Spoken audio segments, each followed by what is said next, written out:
Welcome back to the Runaround here on ESPN 1300 AM. I'm your co-host Greg Jubb along with Brad Jager.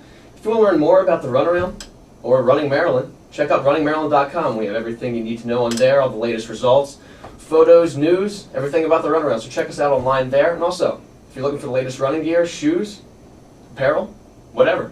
I go to Halliburton Sports. HalliburtonSports.com. Check them out, all the coolest stuff. They have a race quarters portion of their website now, so you can check out races as well. So check them out, HalliburtonSports.com. Brand new looking website too. It looks pretty good. Very sleek. Yeah. Hey, and we're here with Harry Goodman, one of the top runners in Baltimore area from the 70s and the 80s, and a guy I ran against a whole bunch of times back then, but I don't know how much we remember of that anymore, at our age anymore. So welcome, Harry. Well, thank you, and I'm enjoying being here.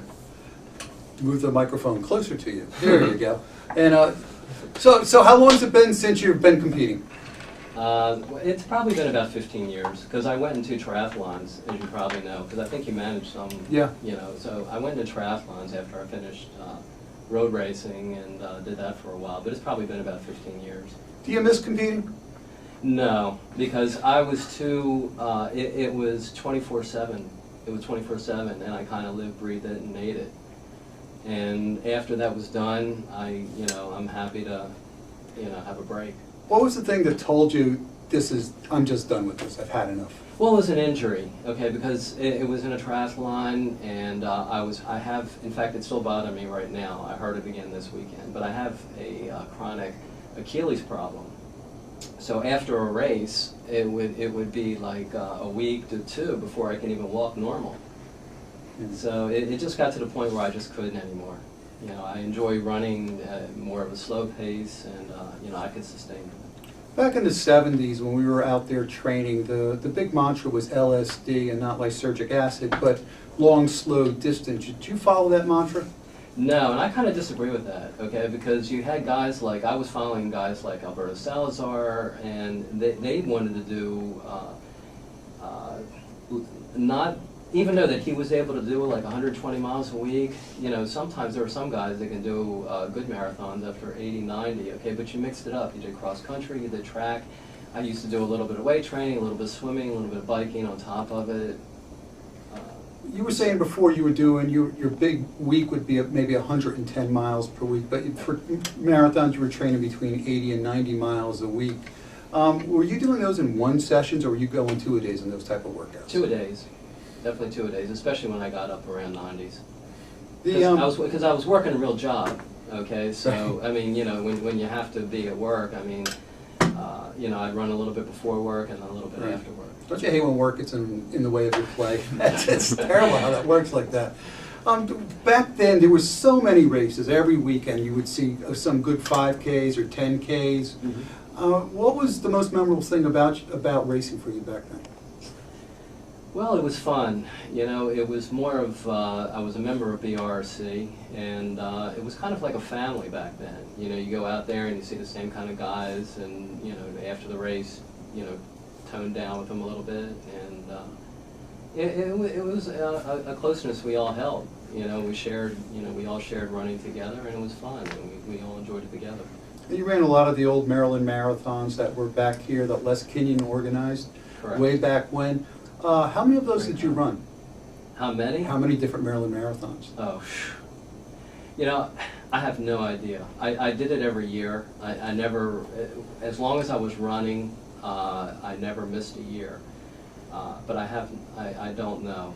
I really never followed or kept track of a lot of stats about myself. That race used to start down at the old Memorial Stadium, right? Correct. And then would go up Hillen Avenue all the way down to, go down Sater Hill, go Correct. out the reservoir to Pierce's, turn around and come back pretty much. Correct.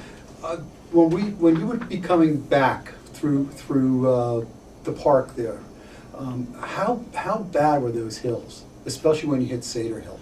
Well, Sandor Hill, I used to go out there and train every Sunday on, okay, especially getting ready for Baltimore. So I was familiar with it. I knew every step. But I actually liked rolling hills on marathons as compared to a flat course, because on a flat course you're just going to use one muscle group the whole time. I did enjoy having a different variety of terrain. What do you remember most about the Maryland Marathons? They brought in some pretty good runners a couple of years for these races, didn't they? Well, at the end they started paying runners to come in, and I kind of had some words with some of the race directors at the time. I mean, look, don't get me wrong, I love Les, okay, but the thing is, you're going to bring in other guys and pay them to come in to compete against local runners.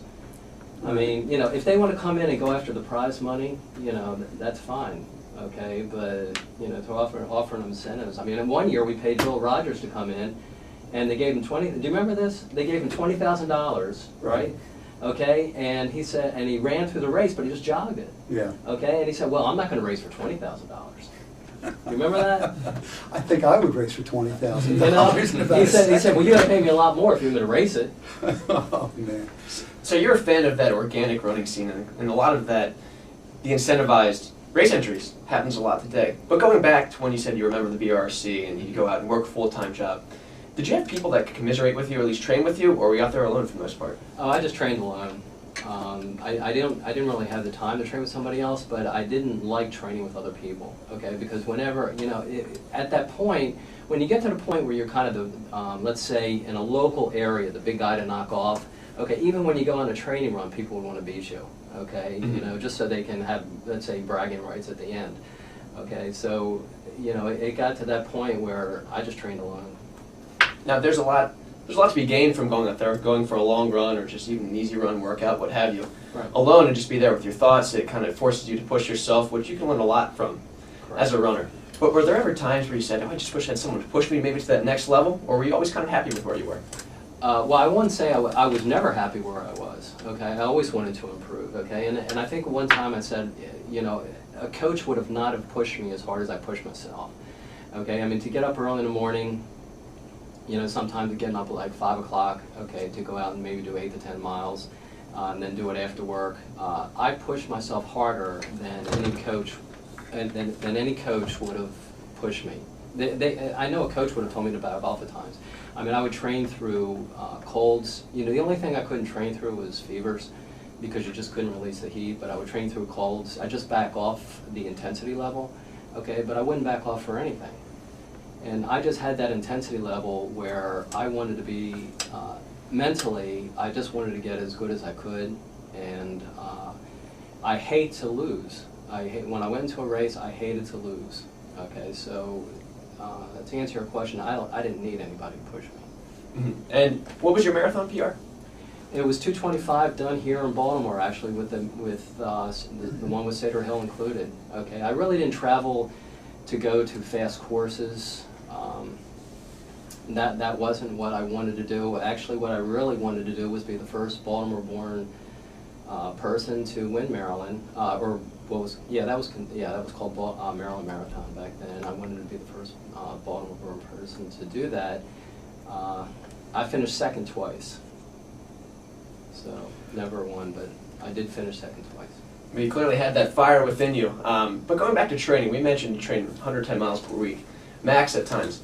What was your workout plan? You're training for a marathon. There's all kinds of different philosophies. But what was Harry Goodman's philosophy for running a marathon? I do hill repeats. I work in intervals. I do track work. Sometimes cross country.